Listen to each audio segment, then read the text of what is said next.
Move out. Okay, so now my T1 Heavy with a lot of TDs on my side. God, that's a lot of stugs. And a lot of much else. Oh well. So, yeah. What happens when you have to repair? How does that affect your credits earned? What's the best tier, you might ask? Well, there's a few tanks that are better than others in terms of credit makers, and there's a few different things that, well, it really comes down to personal preference.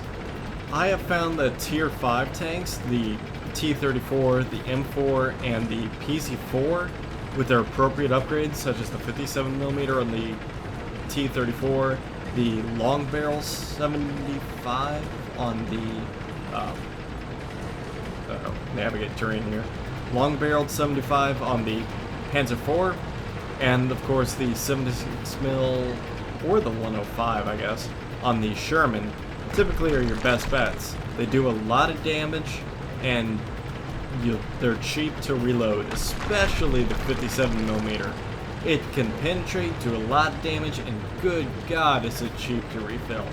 So, with that said, any of your higher level tanks or expensive stuff such as like a Tiger II or whatnot, with its long barrel 88, is going to be taking a lot of money just to rebuild, repair, and cost out the... Oh man, I was up on a rock. Damn it. So, it's not going to be the most effective moneymaker. So, I've found that tier 5s are certainly the best moneymaker.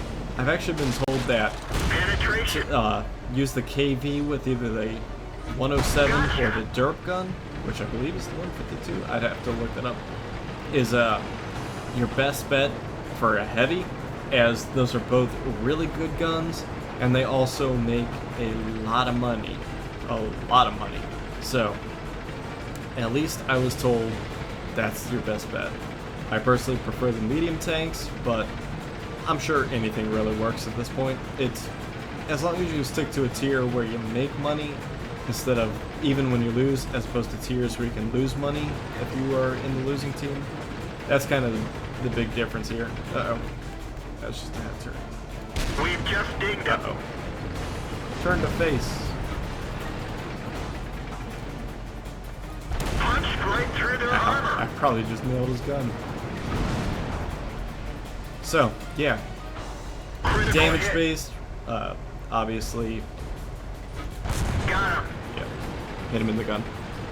So, doing damage, picking tanks that are appropriate so that you kind of get in the middle of the game. It's not bad if you get stuck in a game where everyone's outclassing you, because if you even do a little damage, you're still getting a lot of points because of that bonus that I mentioned. So, it's kind of advantageous to actually get into games where you're kind of on the bottom quarter. Being obviously the bottom tank's gonna suck, but as long as you can do damage, you're making money.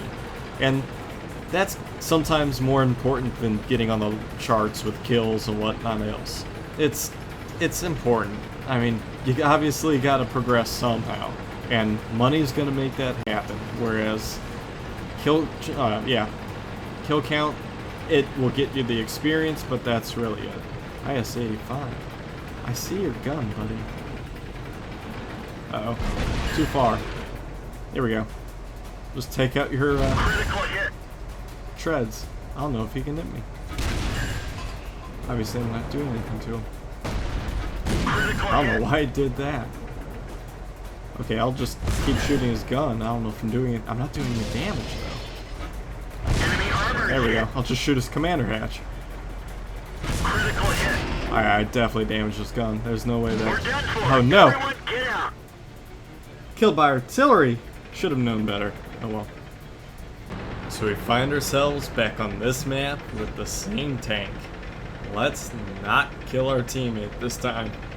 So, like I was saying, as you can see here, I'm the second from the bottom. I normally wouldn't record this. I'd be like, oh, this game's gonna not end too well for me. But in terms of credit farming, this is a great game, because there's a lot of tanks here I can do damage to. Not necessarily like one-shot kill or even, 5-shot kill. But I can sit there and ping them all day long for like 5-10%, And that's a lot of credits when you add it up, especially when I'm hitting stuff like the low or the ISU 152, anything like that. It's a lot of credits for every point of damage, as they're a significantly higher level than I am. So, it's not necessarily a bad thing to be the low tank in this game, especially when I have a gun that can penetrate a lot of different armor types, so I'm not really worried about it. Now, that's all well and good that I'm going to be making money. The problem is, of course, buying upgrades as you go along, you know, stuff like that, training your crews, so on and so forth. That's just part of the game. You got to keep upgrading your gear on the tank, so on and so forth. Yeah, you make more money in the end. You just gotta credit farm it. It's how it is, unless you feel like spending the bank for the actual gold to credit conversion. So, best method I can recommend: play your daily doubles, play tier 5s that have been upgraded really well, and don't mind playing these lower tier games. Just do what you can. I didn't do any damage to him. Critical hit. Again, yeah, it doesn't help when you don't do any damage. That's silly. Uh-oh. Heavy. Low. I honestly don't know if I can hurt the low, but probably would be worth the shot. I can actually. Better off hitting the Sig Panzer now. Go for low. We've hit them hard. Oh, I got lucky with that shot, because he's right in my way. That one didn't go through. So yeah. There we go. Can't see around you, buddy. I hope I didn't hit my... Yeah, I hit my team. I'm bad about that. Enemy is hit. It's just sometimes you can't see where they are versus where they other guys that are. one went right I through. got that low. Sweet. Feel bad for hitting this guy, but necessary sacrifice. So, what about gear? What about picking up war gear? What's the best war gear? Well, everyone has their own opinion. Obviously, I like to throw on camo netting on almost everything possible. It suits my playing style. So, what else can you throw on there? Well, there's a lot of different options. A lot of people like that'd been hilarious. A lot of people like to throw on the opticals or views so that you can see a much longer distance. While that'd be great, and I probably should, I actually prefer to use, what is it? I don't know, I don't use it. I should. I like, oh, on the run! Beautiful shot! I personally prefer the shell rammer if I were to be in a tank with a slow reload, because that makes a huge world of difference. And of course the, stabilizers, because that makes your aiming reticle center quicker, so you're quicker to refire on your target. Like there, it would actually center much quicker, well, 10% quicker. And then a lot of people actually recommend using the ventilation systems, because it adds, I believe it's 5%? Yeah, 5% to your crew, to their current level of experience. So if you're at 75, it bumps them up to 80, so on and so forth. Now that can make a pretty decent edge over top of someone else if you're in a gun duel, because you're obviously going to be reloading faster, you're going to be targeting faster, stuff like, well, moving, everything else. So, I don't know why I'm about to run out here in the open, I'm a stun. So it's not a bad choice at all, it's just, I don't feel like spending the credits on those sorts of things. I mean, when they have sales on them, it's great, but I'll stick to just the camo netting and shell rammers if I need them. The ventilation on, while yes, I can see it being completely useful, I just prefer to stick with what I have. I'm not too worried about it. It's not the end of the world. Uh-oh. Uh-oh, indeed. So, that's about all I can recommend in terms of gear and everything else. We've got them. Uh-oh. Uh-oh. Come on, come on. Enemy Got him. armor is destroyed. Blind shotted. He's dead. Nice work. Who was that up there? I don't know. Oh, he's dead though. Don't move up. So yeah, that's all I can recommend in terms of war gear. I would definitely say, depending on your playstyle, Camo nets, I feel like to hide in bushes. Well, if you're TD, definitely camo nets. Mediums, maybe. Heavies, don't waste your time. And artillery, yeah, I have it on my artillery. I find it completely useful and awesome because it helps me get break line of sight whenever a scout's finding me. In terms of anything else, I could totally say shell rammer's so useful and so awesome. I guess the ventilation system's great. I think it's a little too costly for my taste, but I would, if I had the option, I'd totally get it. Otherwise, yeah. So, those are the war gear options I would recommend. Do any of them help you earn more credits? Of course. Every little edge you get will help you earn more credits. It's just how effective does it make you as a player so that you earn those credits? Because it comes down to how you participate and how you do in terms of getting these credits. Obviously, you can be the smallest tank in the game, but at the hands of a skilled player, you're going to be earning some pretty decent loot. Or you can be the biggest tank in the game and not do well at all and sit there and make just the standard income. So, it's all relative, really. Critical hit. Oh no, this guy's trying to face me. Try and hide behind this KV best I can. ISU's gonna nail me unless he wants to get the KV for more damage. But yeah, so that's all I can recommend for this one. Now, there's a patch coming up that I'll talk about in the next part of this video, if I live or die here. Keep running in long circles and hope for the best, because I cannot see this ISU, and he has a much bigger gun than I have armor. So just keep running around in circles. Hopefully I'll win. So yeah, there's a patch coming out, 6.5, which is expected to be into June, sometime July. When will that actually be? I don't know. Probably, oh no, not good. Probably somewhere in between the two. Yeah. This vehicle is Okay, heading. I'll get into that in the next part. Okay, so for my last game of this video, I'm going to be in the Su-85. And back to what I was talking about with the patch coming up, 6.5. The U.S. tank destroyers are actually going to be implemented. Well, at least I hope so. The basics of them. So it'll be nice to see them. I really like the M10. It's an awesome tank. I don't know which variation of the M10 they're going to use, but it's still awesome. It'll be nice to see when they put them all in, what they do with them. Now, in addition to that, the M26 Pershing is apparently going to be replaced with the M46 Patton, which I'm not too sure about that one. A World War II tank being replaced by a Vietnam tank? Okay, whatever. There's going to be a new US and a new Soviet premium tank added. There's going to be 2 new maps, Redshire and Arctic.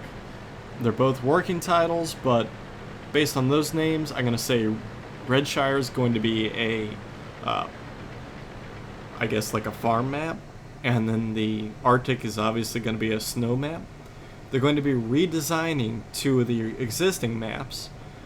Additionally, there's going to be the standard fixing of bugs, stucks, and passabilities with the terrain and whatnot. They're going to fix the destruction and damage of modules. They're going to fix some errors with the vehicle models. Ooh, here we go. Because I was not paying attention. Let this guy crest. He's just going to back down. Not going to be useful. They're going to adjust the credit income for the Tier 6 US SPGs. Oh, nuts. And the, what is that thing? M12. I don't know what the M12 is offhand. They're going to increase the credit income for the M6A2E1. They're going to be increasing the gun depression angle for a lot of tanks. It looks like mostly US tanks though. So hopefully that'll be nice. Then on top of that, they're going to be fixing the hitboxes for the T1 Heavy, which is nice because that thing is like a shoebox and a half in terms of its, oh no. Guys back here. It's going to be like a shoebox and a half in terms of its hitbox, so I don't know if they're going to make it better. I'm stuck in this thing a tree. Gonna get my artillery killed. What else are they gonna do? Fix the discrepancy of a pre-battle counter. Fix the description of one of the medals. Fix a crashing desktop problem. They're going to fix a sound notification when the observation deck. Oh yeah, little observation device right there. When that gets damaged, they're gonna fix that.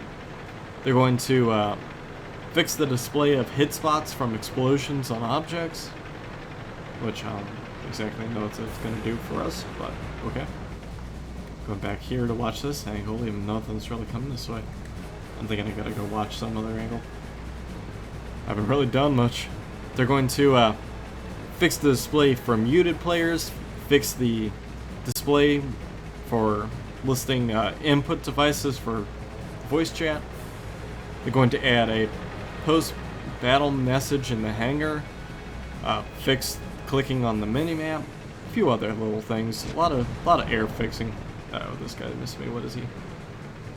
Oh, I caught you, buddy. Another one like that should finish them. Enemy armor is destroyed. So, a lot of other air fixes. Nothing else really worth noting that I could see. Gotta get back here and help out with this T-28. I don't know if it's going to be this patch or not, but the different tanks are actually going to be moved around in the new org chart. A few tanks are going to be changed around, a few tanks are going to be removed, some tanks are going to be added. It's going to be a little different. They're going to be swapping out. If you have, I know for example this one, the Panther II is actually going to be moved around a bit, so that's going to get changed with something. I'll actually bring up a picture for those real quick and see what I can show you and read over what I meant. Okay, so I lied this one is my last one here while I talk about what's coming up on the horizon. Now, this probably won't be in the next patch. It's going to be a little bit further down the line, I'd imagine. But for the German tank trees, they're going to be reorganized, and they're going to introduce the E50, Echo 50.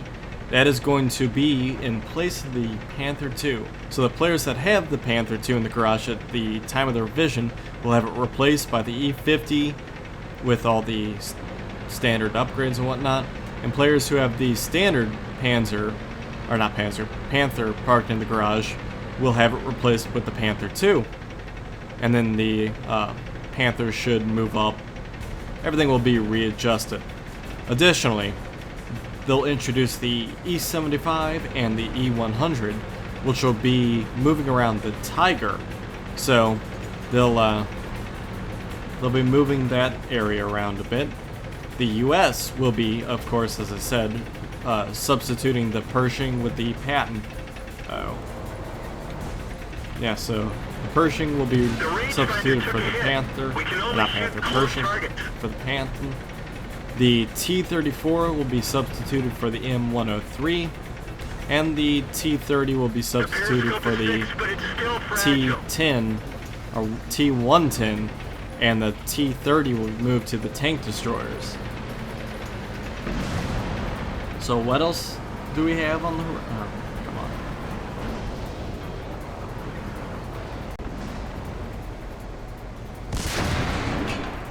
I don't think I can hit this guy.